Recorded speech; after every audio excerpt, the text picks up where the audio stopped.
첫 1절이 여섯째 해 여섯째 달 초닷새 이렇게 되어 있는데 이 에스겔서나 에레미야서나 이사야서를 읽을 때 제가 말씀드린 것처럼 이 유다가 멸망하기 직전의 상황을 머릿속에 늘 넣고 계셔야 됩니다. 그 유다가 멸망하기 전에 제일 큰 일이 어떤 일이었느냐 하면 요시야 왕이, 요시야 여러분 아시죠? 8살의 왕이 된 사람입니다. 근데 이 요시야 왕이 약관의 나이라고 하죠. 보통 25, 6 정도 되는 나이가 돼가지고 8살의 왕이 올랐다가 이 약관의 나이가 되자 종교개혁을 단행했어요.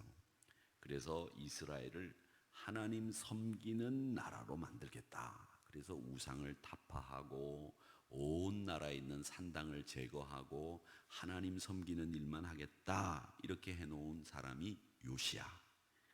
이 사람이 이 애굽의 느고라고 하는 왕과 전투를 합니다. 어디서 전투를 하느냐 하면 아마겟돈. 여러분 요한계시록에 나오는 그 아마겟돈, 묵깃도라고 하는 곳입니다. 거기서 전투를 합니다. 근데 그 전투는 뭐냐면 느고가 바벨론을 치러 올라가는 거예요. 그러니까 옛날 외나라가 일본이 우리가 명나라를 쳐들어갈 터이니 길을 비켜라. 길을 비켜라. 그러니까 우리가 길을 비켜주지 않잖아요. 그래서 이 외나라가 우리나라를 쳐들어오게 되는데 그렇게 쳐들어오게 돼서 생긴 난이 임진왜란 아닙니까? 근데 요즘 이제 우리나라가 일본하고 통상 문제 때문에 굉장히 그 여러 가지 일들이 많이 생기니까 어제 제가 책을 한 권 봤더니 그 책에 그 임진왜란이 일어났을 때 왜군들이 생각하는 3대 전투가 있대요. 우리나라가 그 명량대첩, 노량대첩, 이순신 장군이 왜군을 물리친 사건을 대첩이라 그래가지고 그걸 기억하는데 일본 사람들은 임진왜란을 일으켜서 자기들 입장에서 크게 이겼던 전투가 있었다는 거죠. 그게 울산성 전투와 벽제관 전투라고 합니다. 울산성 전투하고 벽제관 전투에서 이 울산성 전투는 이 벽제관 전투는 왜군들이 우리나라 조선하고 명나라하고 연합군이 있었는데 그 연합군을 물리친 그 대첩이 울산성 전투와 이 벽제관 전투라고 합니다. 이제 그 전투를 일본 사람들은 가장 큰 전투라고 생각하고 이 전투로 인해서 이 도요토미 히데요시가 큰 힘을 얻게 됐다. 그러면서 이제 요즘 우리 한국과 일본 사이에 관계되는 일들을 한국 시각에서 볼 거냐, 일본 시각에서 볼 거냐 이런 이야기들을 하는 글을 제가 읽어봤습니다만은 애굽 왕 느고가 바벨론을 치러 올라가겠다. 그러니 길을 비켜라. 그랬는데 요시야 왕이 그 느고와 전투를 벌이러 묵깃도로 내려가서 막으려고 갔다가 거기서 죽습니다. 요시야 왕이. 그러면서 유다가 갑자기 요시야 왕이 죽으면서 이 나라가 그냥 나락으로 떨어지고 나라가 끝장 보려고 떨어지기 시작하는 거예요. 그러면서 여호아스, 여호야긴, 그 다음 시드기야 이렇게 4명의 왕이 3개월, 6개월 사이로 계속 바뀝니다. 그 계속 바뀌는 이유는 뭐냐면 이 왕들이 이 애굽의 느고 왕에게 지니까 거기에 붙어요. 친애굽 정책을 쓰는 거죠. 그러면 바벨론이 쳐들어와서 왕이 친애굽 정책을 쓰니까 그 왕을 쳐내고 나라를 정복하고 친바벨론 왕을 세워놔. 그런데 이 친바벨론 왕을 세워놨는데 이 바벨론 왕이 가만 보니까 애굽이 더 큰 것 같거든. 그 친바벨론에 의해서 왕이 된 친구가 마음을 싹 바꿔가지고 친애굽 쪽으로 기울어. 그러면 바벨론이 또 쳐들어와서 죽이고 바꿔버리는 거예요. 이런 일들이 계속되면서 시드기야 왕까지 가다가 결국 시드기야 왕 때에 이스라엘이 완전히 멸망당하는 거죠. 그 당시의 이야기가 그런 상황이 벌어지고 있었다는 걸 여러분 머릿속에 염두에 두고 이 에스겔서나 예레미야서나 이사야서를 읽으셔야 됩니다. 왜? 이스라엘 사람들에게 있어서 제일 중요한 그 나라의 국운이 그렇게 기울어져 가는 사정을 알아야 이 에스겔이 뭘 얘기하는지를 우리가 파악할 수 있다는 거죠. 자, 그런데 오늘 여기 1절에 보니까 8장 1절에 여섯째 해 여섯째 달 초대세라고 돼 있는데, 이때가 언제냐면 여호야긴이 왕이 돼가지고 바벨론 왕이 다시 쳐들어옵니다. 여호야긴이라고 하는 사람이 시드기야 바로 직전, 멸망하기 직전 왕 바로 전 왕인데, 이 사람이 왕이 돼가지고서 한 1년쯤 지났어요. 근데 이 사람이 바벨론에 의해서 왕이 된 사람이 애굽으로 싹 돌아선 거야. 그러니까 바벨론 왕이 또 쳐들어온 거죠. 그래서 제거를 하고 시드기야를 세우게 되는데, 그게 1년 만에 벌어진 일이기 때문에 이게 한 592년 정도 될 거다. 그러니까 첫 번째 환상이 언제 본 환상이냐면, 하나님께서 5년째 되는 날 에스겔서를 불러다가 환상을 보여주셨어요. 5년째 되던데, 그런데 지금 여섯째 해 여섯째 달이니까 한 1년 조금 지났을 때 다시 하나님이 환상을 보여주는 건데, 이 8장에 나오는 이 환상은 하나님이 첫 번째 환상을 보여주고 여섯째 해가 됐다고 하니까 1년이 조금 지난 그때 또 하나님이 환상을 보여주셨구나, 이렇게 생각을 하시면 되겠습니다. 그리고 이 환상을 보고 난 뒤에 5년 뒤에 이스라엘은 완전히 멸망하고 맙니다. 유다가 멸망을 하게 되는 거죠. 자, 그런 다음에 또 오늘 이 말씀 속에서 우리가 알아야 될 것이, 하나님이 이스라엘 백성들을 향해서 환상을 보여주면서 3절에 보니까 3절 중간쯤 중하반쯤에 보면 이런 말씀이 있습니다. 북향한 문에 이르시니, 하나님이 에스겔 선지자를 이끌고 북쪽으로 향한 문으로 데리고 가신 거예요. 예루살렘의 북쪽을 향한 문. 근데 우리는 이 북쪽을 향한 문이, 한양도성이 있을 때 북쪽을 향한 문이 어떤 문이냐면 시구문이라고 그래서 사람들이 죽으면 가지고 나가는 문, 그게 북쪽을 향한 문이었어요, 우리나라에서는. 그런데 이스라엘에서 북향한 문이라고 하는 뜻은 어떤 뜻이냐면, 시구문처럼 시신이 나가는 문이 아니라 우상숭배하는 자리예요. 북쪽은 다. 그러니까 북쪽이라고 하는 말이 갖고 있는 상징은 다 우상숭배를 상징하는 말. 왜? 북쪽에는 뭐가 있느냐? 바벨론, 그 다음에 페르시아, 아시리아가 있는 나라죠. 레바논, 시돈, 두로, 다 이방 나라들이 다 어디 있느냐? 북쪽에 있는 거예요. 아니면 애굽. 그러니까 북쪽을 향한 문이라고 하는 말은 뭐냐면 우상숭배가 많이 성행되는 곳, 이런 뜻입니다. 그리고 이스라엘 성지순례를 가보신 분들도 아시겠지만, 이스라엘에서 가장 우상숭배가 정말 많이 일어났던, 정말 점집이 많은 동네가 어디냐면 저 북쪽 변화산 밑에 있는 그곳이 가이사라 빌립보라고 하는 곳인데, 그곳이 가장 우상이 많아요. 거기에 가보면 혈루증을 앓던 여인의 집도 있는데, 거기가 우상숭배가 가장 많이 일어났던 곳이 북쪽입니다. 그래서 오늘 이 3절에 북향한 문에 이르시니라고 하는 말은 무슨 뜻이냐면, 하나님께서 이스라엘 백성들을 우상숭배를 가장 많이 하는 곳, 그쪽으로 데리고 갔다라는 뜻을 가지고 있다, 이렇게 아시면 되겠습니다. 근데 이 예루살렘 성에서 북쪽을 향해서 가는 문이 어떤 문이냐면 다메섹 문이라고 하는 문이에요. 이 다메섹 문은 뭐냐면, 이스라엘 예루살렘 사람들이 다메섹을, 그 문을 딱 나가면 그 길을 따라 똑바로 가면 다마스커스, 다메섹에 도착하는 거예요. 그러니까 바울이 사울이었을 때 제사장의 공문을 받아가지고 예수 믿는 사람을 잔해하기 위해서 말을 타고 다마스커스로 갈 때 무슨 문으로 갔겠어요? 북향한 문으로 나갔겠죠. 그러니까 이 문은 신약 성경의 사도행전의 8장에 나오는 이 사도 바울이 사울이었을 때 제사장의 공문을 가지고 예수 믿는 사람을 잔해하기 위해서 다메섹으로 갈 때 나갔던 문이구나, 이렇게 생각하시면 돼요. 이 북향한 문이 다메섹 문이다, 이렇게 생각을 하시면 되겠습니다.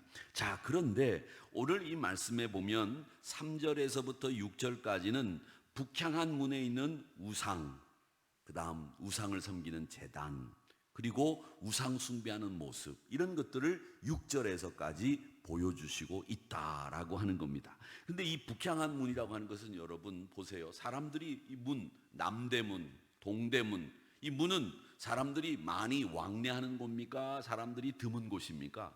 사람들이 많이 왕래하는 곳 아니에요.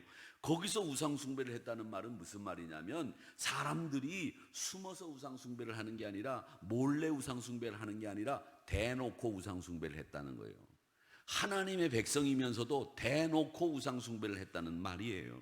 그러니까 얼마나 뻔뻔해졌느냐 이걸 보여주는 말씀이 북향강문에 이르러 보니 우상 숭배하는 사람들이 있더라라는 말이 가지고 있는 말입니다. 자, 그 다음에 7절에서부터 13절에 보면 70인의 장로가 우상 숭배를 하는 모습이 그려져 있습니다.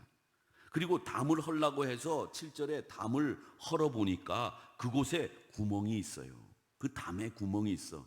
그리고 그 담을 허니까 문이 또 있는데 그 문에 이르러서 거기에 보니까 가증하고 악한 일들을 하는 모습들이 그려져 있는 겁니다. 가증한 짐승, 곤충, 이스라엘 백성들이 섬기는 우상이 사방벽에 그려져 있고 그곳에 70인의 장로가 서서 우상 숭배하고 있더라 이 말이에요. 그러니까 이 말은 또 무슨 말이냐면 종교 지도자들이 하나님을 섬긴다고 하면서 실제로는 마음속으로는 점보러 다니더라는 거예요. 요즘 젊은 친구들이 타로점을 보더라고요. 타로점 뭔지 그거 모르지만 요만한 텐트를 만들어 놓고 그 안에 들어가 가지고 남자 여자 둘이 들어가서 우리 둘이는 헤어질까요 만날까요 그따위를 물어보고 앉아 있대요. 아, 지네들이 좋아하면 만나는 거고 지네들이 싫으면 헤어지는 거지 뭐 그걸 점쟁이한테 물어봐. 참 물어볼 것도 참 많은가 봐. 그지요? 뭘 물어봐요. 그죠? 이제 그런 점들을 본다는 거예요. 근데 그게 일반 사람들이 아니라 종교 지도자들 70인의 장로들조차도 그 문을 헐어가지고 보니까 거기에 담을 헐어서 보니까 거기 문이 또 있는데 그 안에서 70인의 장로들이 은밀하게 우상을 섬기고 있더라는 거예요. 근데 여러분 이 종교 지도자들이 왜 우상을 섬겼는지 그 이유를 설명한 것을 저희들이 이제 옛날에 들은 적이 있는데 어떤 목사님이 그런 얘기를 하시더라고요. 나라가 지금 풍전등화의 위기에 있으니까 나라가 망하기 직전이니까 이 고대인들은 어떤 생각을 했느냐면 강한 나라의 신이 능력 있는 신이다 이렇게 생각을 했다는 거예요. 그러니까 이스라엘의 여호와 하나님이 맨날 바벨론에 공격당하고 애굽에 공격당하니까 이 여호와 하나님의 신이라고 하는 분이 약한 분이 아니냐, 애굽의 신이 강한 분, 바벨론의 마루둑이라고 하는 신이 강한 분 아니냐, 그래서 우상 숭배를 했다는 거예요. 그런 얘기도 또 일리가 있잖아요. 왜 보면 우리가 미국 그러면 옛날에 미제 그러면 참 좋은 걸로 생각했잖아요. 그렇듯이 미국 거는 다 좋은 것처럼 생각하듯이 미국 신도 좋은 신 아니냐 이런 생각을 지도자들도 했기 때문에 애굽의 신을 섬겼다, 바벨론의 신을 섬기면서 그들이 우상 숭배를 했다 이 얘기입니다. 자, 그런 다음에 이제 14절과 15절에 보면 여기 이상한 이야기 나옵니다. 여자들이 북문에 이르러 거기에 보니까 여자들이 앉아서 담무스를 위해서 애곡을 하더라 이렇게 되어 있어요. 담무스, 이게 우상 중에 하나입니다. 근데 이 담무스가 어떤 우상이냐면 목동들을 위한 우상이에요. 담무스가 목동들을, 그러니까 목동들이 양을 치는 목동이잖아요. 양을 치는 사람들이 목동이라고 하잖아요. 그 양을 치는 목동들이 양이 잘 생산되고 양이 건강하고 들짐승에게 해를 안 나오고 잘 양들이 번성하기를 위해서 빌어 하나님이 아닌 비는 우상이 담무스라고 하는 신인데, 이 담무스라고 하는 신의 이름은 생명의 아들들 뭐 이런 뜻을 가지고 있다고 합니다. 그런데 이 생산을 주관하는 신이 담무스인데 이 양을 치는 사람들이 섬기는 우상이었다는 겁니다. 자, 그 다음에 16절에 보면 또 태양에게 예배를 하는 모습이 나와 있습니다. 그것도 제사장들이 이렇게 우상 숭배의 모습들이 계속 그려지다가 17절 18절에는 이제 하나님의 심판이 그려져 있다라고 하는 겁니다. 여러분, 오늘 이 말씀을 이제 이렇게 제가 다 개괄해서 여러분들에게 설명을 해드렸는데, 여러분 이 말씀에서 8장 말씀에서 우리가 뽑아야 될 메시지가 뭐냐라고 했을 때 저는 이렇게 생각합니다. 하나님의 심판은 아무도 피할 수 없습니다. 우상 숭배를 하는 이들이 하나님의 심판을 피할 수 있는 방법은 없다. 강력한 이방 군대, 맞설 힘이 없는 이스라엘 백성들, 그건 하나님의 심판이었기 때문에 하나님의 심판을 피할 길이 없습니다. 우상 숭배를 하면 안으로는 전염병과 기근이 창궐하고 밖으로는 이방 군대를 통해서 이 나라를 망하게 하는 하나님의 심판이 임하게 된다라는 겁니다. 그러니까 종교 지도자들이나 일반 백성들이나 하나님 한 분만을 섬겨야 된다. 하나님을 섬기지 않을 때 너희들에게 다가오는 심판 피할 길 없다. 이 메시지를 에스겔 선지자는 지금 오늘 우리들에게 주고 있는 겁니다. 사랑하는 성도 여러분, 늘 하나님 한 분만을 사랑하시기를 주님의 이름으로 축원합니다. 제가 늘 하나님 앞에 기도드리는 것은 하나님은 이게 물 흐르듯이 말이죠. 순리대로 섭리대로 우리 삶을 이끄시는 분이에요. 우리가 생각할 때 우리 인간이 계획하고 우리 인간이 뭐 기획을 하고 머릿속에 잔뜩 그림을 그려놓고 그걸 하려고 막 도모를 해도 잠언 16장의 말씀처럼 이루시는 분은 하나님이십니다. 그러니까 우리가 내 삶에서 최선을 다하면 되는 거지 우리 머릿속에 뭐가 그려져 있다고 해서 그게 이루어지는 게 아니에요. 내 뜻이 아니라 하나님의 뜻입니다. 내 뜻이 아니니 주님의 뜻입니다. 이렇게 고백하면서 하나님 한 분만을 섬기면서 살아가시는 여러분 되시기를 주님의 이름으로 축원합니다. 심판의 날에 은금이 필요한 게 아니에요. 그 피할 수 없는 심판의 앞에서 우리가 해야 될 일은 뭐냐? 하나님 한 분만을 잘 섬기며 살겠습니다. 하나님, 우리를 분노로 갚으시고 우리를 진노로 갚으시는 하나님이 아니라 우리를 사랑과 긍휼로 우리를 이끄시는 하나님이신데 그 하나님 한 분만을 잘 섬기며 살겠습니다. 이렇게 고백하는 이 아침 시간이 되시기를 주님의 이름으로 축원합니다. 그럼 또 이렇게 물어보실 분 계세요. 아니, 저희들 지금 예수 잘 믿고 있는데 뭐 제가 우상을 섬깁니까? 아닙니다. 우상은 현대가 더 많아졌어요. 지금 2019년 우상이 더 많아졌어요. 그 많아진 우상 앞에서 어떻게 하면 하나님 한 분만을 내 마음에 두고 살 수 있을까? 이걸 이 아침 시간에 깊이 기도로 묵상하시면서 하나님 한 분만을 더 열심히 섬기겠다고 다짐하는 저와 여러분이 되시기를 주님의 이름으로 축원합니다. 기도하겠습니다.